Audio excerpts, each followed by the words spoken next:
Guys, welcome back to the channel. So today we are rescuing the abandoned Barra again. She bloody broke down on me on the way home from work on Thursday night, so I had to dump it out on the street. Just called a tow truck, getting it towed to work, suss out what's wrong with it. I think it's a broken drive shaft or axle or something. We'll find out once we get on a hoist. Good old RACQ. I'm like, yeah, it's a broken drive shaft or something. Still send out a guy. He was really friendly though, really happy. I go, as soon as he rocked up, I did my window down, I go, see look, it's got no drive. Put it in drive and it literally just started driving. So I think it's a diff center, because it was driving totally fine, and then I put it in reverse and it reversed, and then I just stalled it up and it just went bang. So I'll do a demo as soon as he leaves, just so you can hear what it sounds like. Alright, he's heading off now, so I can give you a bit of demo of what this actually sounds like. So that's in drive. Let the handbrake off. It drives. It reverses. But if I stall it up in reverse, ready? Oh, shit.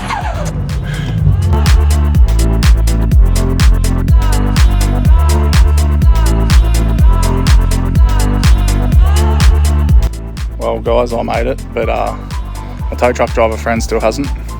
So yeah, waiting out the front. Now, workshop's absolutely packed and my car doesn't drive, and there's a few cars that don't drive in between my car and the hoist. So this is probably a tomorrow or next week job. You sure about that? You sure about that? So just need to get it to work so I can figure it out. But most likely just gonna buy a complete turbo subframe and drive shaft or something. Or there's actually a really mint BF that I've got my eye on at auction coming up on Tuesday. So may end up buying that and swapping a bunch of stuff over. It bloody looks good for an old Nugget though. What do you reckon, boys? Tesla in the future? Nice reliable daily?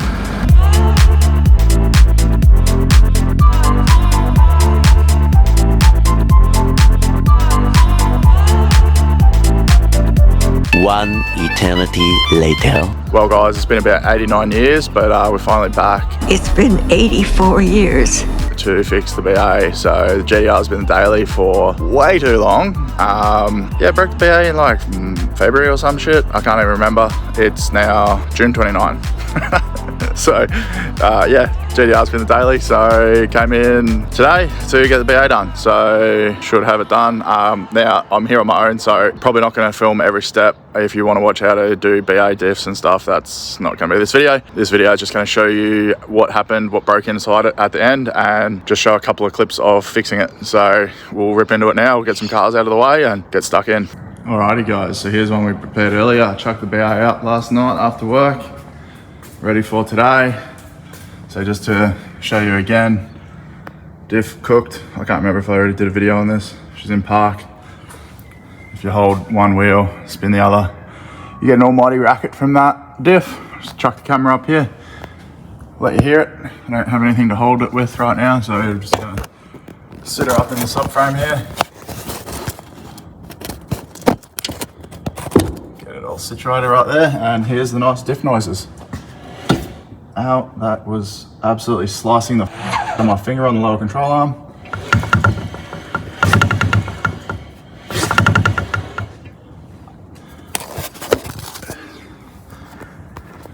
Proof of said sliced finger. So that was fun. Anyway, so she's toast, so let's rip it out and change it. I said I wasn't going to sit here yapping all day, but a bit of a story time. I tried buying a few cars actually to basically redo the whole driveline in the BA. Tried looking at some ZF cars at auction and stuff like that, or some Fairmont gears, do the full interior swap, diff swap, driveline swap, gearbox swap. None of them actually ended up panning out. They were all either overpriced or terrible quality. So that's pretty much why the car sat for so long, and laziness. Finger is starting to bleed a bit, so might go ahead and tape that back together and get ripped in. Oh yeah, so another reason I took so long, man, I'm gonna keep yapping, I reckon.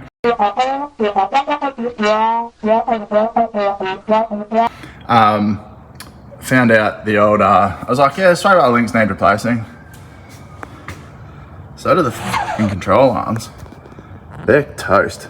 So I was trying to find a whole subframe and just farting around, didn't want to pay crackhead prices, so yeah, basically I just was going to buy a turbo diff maybe, and then I was going to maybe buy like a ZF ratio rear end for a ZF conversion, and I just couldn't make my mind up, so yeah, that's why it's just getting a basic, I think it's a 327 back in it, same as what we were, so yeah. Here she is, one new to me, second hand, quite high K looking diff. It was 140 bucks from the wreckers, so not expecting anything amazing, but it is what it is. Hopefully it drives a little nicer than mine, or drives at all. Oh yeah, and I do have new axle seals to go in this, so I'm going to go ahead and replace those too while it's still getting put together. Probably not going to film every step. So obviously first things first, check your new seal, make sure she's going to fit. Looks good to me. Let's rip this old one out. Today's tool of choice, the old podgy bar lady slipper, whatever you call it. Gonna hook that in there, give her a almighty, give her a few tugs with one hand holding the diff, one hand holding the bar, and a bit hard to do when you're holding a camera.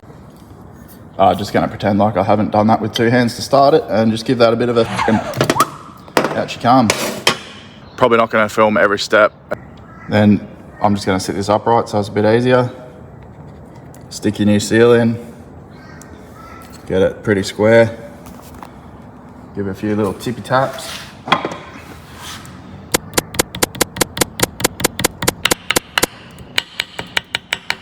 Get it nice and square. Sorry, the camera was not pointed in the right direction there. Go ahead, chuck your old seal on top. Give it a few more tippy taps. Probably going to need two hands to do this right. Probably not going to film every step. So as you're whacking her in, then you start remembering, oh geez, how far in is it supposed to go? I wonder if it was one of those seals that bottoms out when it's all the way home. Or maybe it's one of those seals that you can push in too far and then it won't seal on the axle. So what you do is you go back and watch your video and you check and you realise that you should have looked at that before you started pulling it apart, which is only what I do every single time I change a seal. But anyway, so it's sitting out a smidge, just needs to sit in a smidge, which I believe is all the way, not all the way home, because I believe it can go all the way up to that bearing, which will be in too far. So just needs to go in another few millimeters. That's what she said. Till it's about as far in as it is out, and then she's done. So that's looking about right. I'll quickly flip the diff over and make sure she's right, but she's basically in square. Make sure it's in square. That's probably more important than where exactly it sits. As long as it's square, it's all good. Then we're going to want to chuck a little dab of grease around the seal so it doesn't go in dry, doesn't have the axles just rip that rubber. Yeah, so just checking this other side again, might go in another millimeter, then we'll leave it there. And there we have it, the other side nice and done. That seal's black, the other one's brown. Both came out of the same bags with the same part numbers. No idea why. Because persons. Well, this is about where you get on the sides. You want your caliper zip tied up to the shock. You want your rotor off just so it's not extra weight hanging around. ABS sensor out. Now there is two ways of going about this. You can undo the ABS sensor from the hub, pull it out of there, and then you can unbolt these three bolts here to undo that. Or you can go in under the back seat, disconnect the sensor from the chassis, and you can undo those two bolts there for the control blade. That can be easier sometimes, or if you can't be bothered, go and do it in that way. You just do these three bolts. Doing the three bolts is a little trickier to line back up than the control blade, but it is what it is and it's the way I'm doing it. Probably not going to film every step. Once you're done in the wheel arches, time to lift it. You want to drop your tail shaft, disconnect your handbrake shoes, cable, sorry. I usually just undo that 10mm nut there. Then you squeeze those clips and pull them through. Both cables come out with the subframe. You want to undo this bracket here that holds the subframe to the chassis. Then you've got subframe bolts, 6 of them, one in front of each spring, and then another one further forward right there, and then you got that bad boy there that you always forget, and I'm sure there's something I'll forget. We'll cross that bridge when we get there, but I'll get all the tail shaft and handbrake cables disconnected and then start lowering the subframe onto a stand. Yeah, as I was saying anyway, so for those sitting at home that have done this job before, sitting there going, what a fucking idiot. What about the shocks? Yeah, what about the shocks? Let's also drop the lower shock bolts. I leave the shock in the car, just do the lower. a lot easier. I've been spraying everything with a bit of rust off just because this probably thing hasn't had any of these bolts touched in a very long time. So just a bit of precaution there, just so we don't seize anything. Quite often after the tail shaft is unbolted, it's really hard to get the flange disconnected. What I find most effective usually, you either give it a good old whack right there like that, or you get a pry bar in there. Just try not to pop this cap off. If you pop that cap off, grease and shit goes everywhere. So you want to get your pry bar just into the metal bit before that, not the cap. As you can see where I whacked it, and it's popped out now, so that's how you do it. Well, I was enjoying pacing quiet till these bloody jokers all turned up. Mate, I'm here on the clock today, brother. I'm here with fun. Got the apprentice fixing his mum's car. Got the other apprentice needs to fix his hair. Got him! And then sounds like we got bloody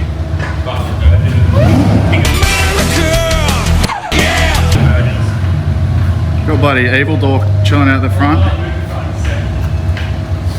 He's not happy about the gate being blocked. Wash his car on the street, we reckon. So can anyone spot the problem here? Looks like it's got a failed ball joint. It's like a bloody AU Falcon with a failed ball joint there, Luca.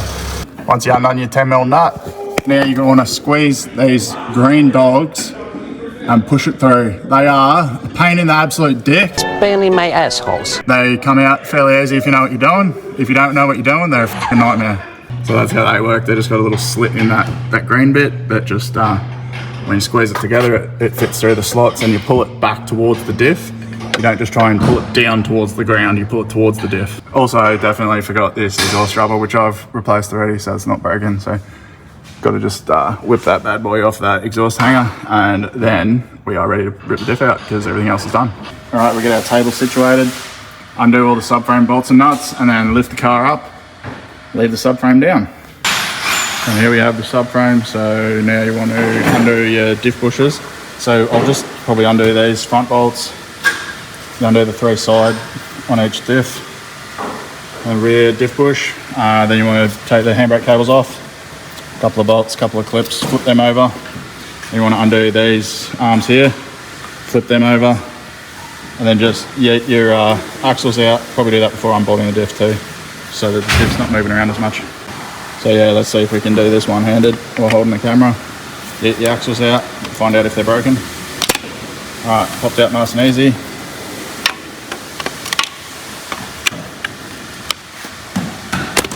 All right, nice and easy. So once we get these top arms off, we'll be able to pull them out more.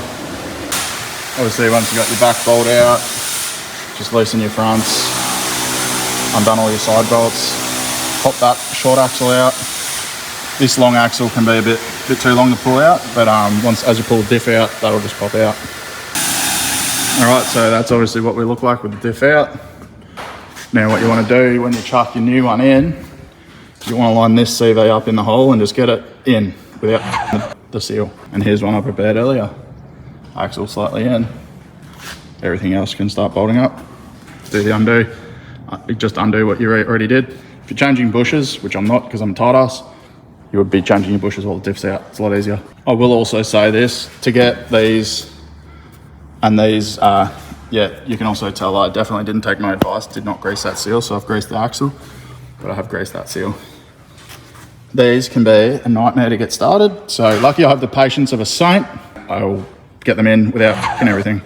There we go, all back together. So the axles, you just got to make sure the circlips are nice and centered on the axle and they just slot straight in. If they sitting hanging down or anything, you're going to have a nightmare getting them in, but they went in pretty good. This one just needs a little tap with the pry bar, just like the tail shaft to come out, but yeah, all bloody beautiful. Then this is the point where you chuck some new oil in. That's real easy to get to there, so I've already filled this up. So it's a lot easier to fill up now than in the car. Then you roll your bad boy under your unit and you commence your Kerbal space dock. Now, back a million years ago when I worked at Ford, there was special tools you stick in here and on that one, which line up to holes in the floor. That bad boy and that bad boy, but we don't have special tools. We've got some sockets. This one is oblong, but it goes that way, is how you want to line that one up. And then this bad boy is just round, so you want something that fits in there nice and perfect. There's like, you know, less than a millimetre of play, so be as good as it can get. Now, if like me, your trolley's too wide, so your subframe's sat crooked, you'll find this side's touching, so you whack your bolts and nuts back in. Then on this side, you're going to be miles away because the subframe's lower. Just get yourself a pry bar, pry this side up, do some nuts up, get it square, then we go up in the air and then we align it.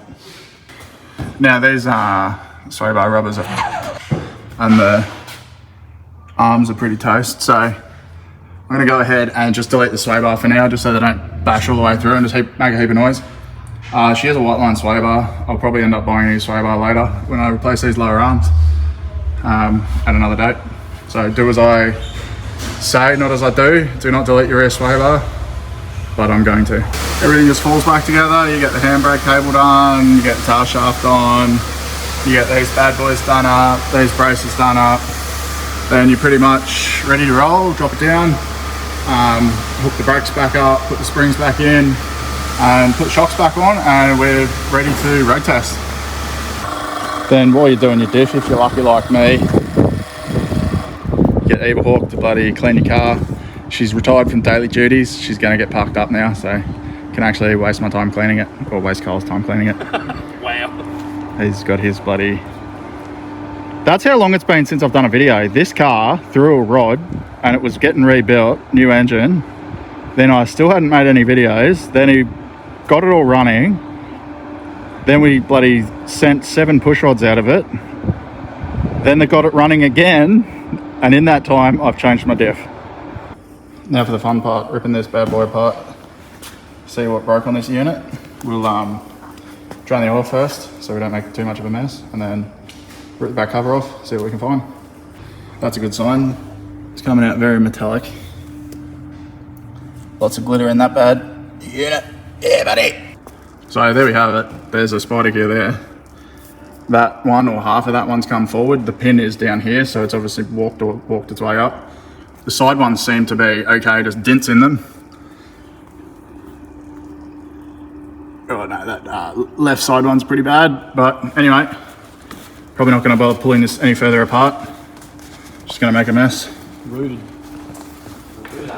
So yeah, that is why it was banging and clanging and occasionally starting to work, because that whole mess in there would just occasionally lock up and start spinning the differential again, and then it would just, pieces would fall out again and it would just stop driving. So that's why it was coming and going. Only one thing left to do. Time to hit the road. Time to hit the road. Test out this hot whip. Now I bet you're as curious as I am. Will the BA start? I have a feeling it will, but it didn't start yesterday. I had to jump it, but I let it idle for about 5 minutes. So let's see.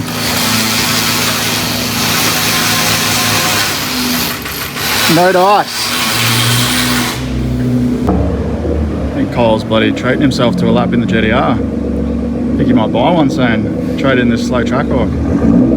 By the way, in case you haven't missed it yet, well, I haven't posted it in any videos, it made 1150 so far, and then it broke push rods, so it's working again. We're gonna put it up on the dyno one day soon and see how far we can push it, and then add nitrous. Just gonna take this for a quick hot lap.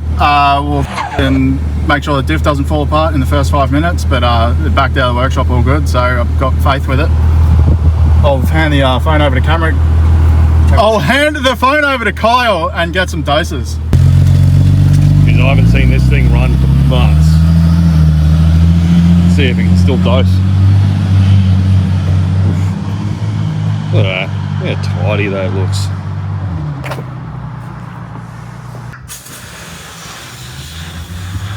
Oh, here he comes.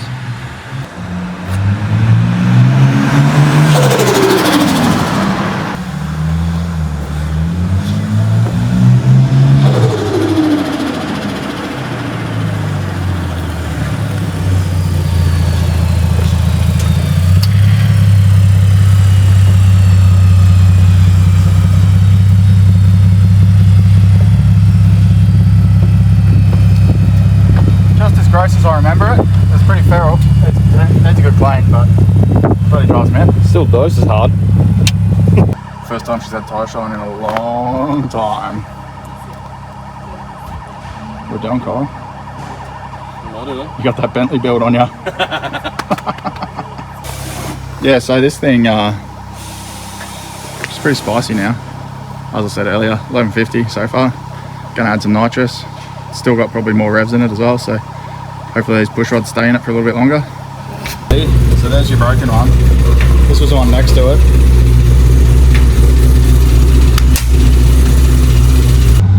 Alright guys, that'll wind us out for this video. She's bloody back on the road, bloody stoked.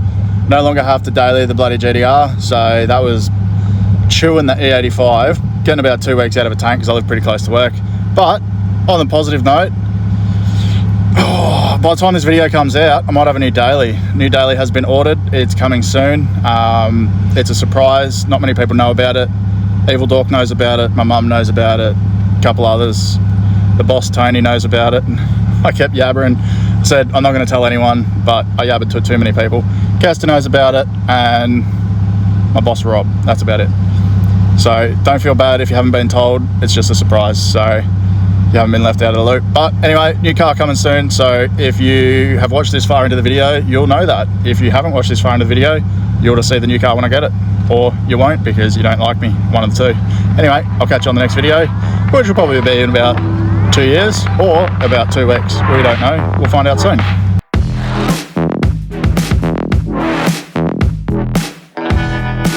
Probably not going to film every step. If you want to watch how to do BA diffs and stuff, that's not going to be this video.